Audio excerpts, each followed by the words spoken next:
當科學家開始用刪除鍵清理大腦入邊嘅衰腦細胞，神經退化，唔再係宿命。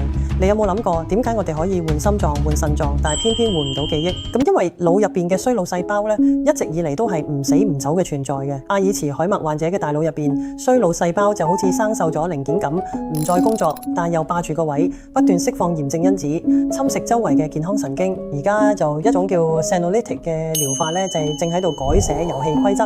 佢哋嘅任務好簡單，精準清除呢啲鏽斑細胞。動物實驗已經證實，清理咗衰腦細胞之後，腦部炎症明顯下降，認知功能得以改善。柏金遜症患者嘅多巴胺神經元，阿爾茨海默患者嘅記憶區都出現咗修復嘅跡象。呢個唔係科幻，係已經進入臨床研究階段嘅真實科技。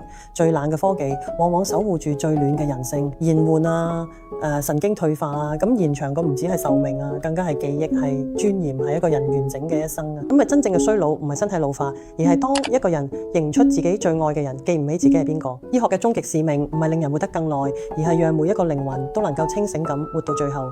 我哋用科技對抗遺忘，用理性守護情感，用進步捍衛人之為人嘅核心價值。呢個先係真正有溫度嘅創新。科技在進步，但我哋對生命嘅敬畏永遠唔能夠退化。識得食，識得住，識得清醒嘅生活。我係 Fanny，下次再同大家探世界。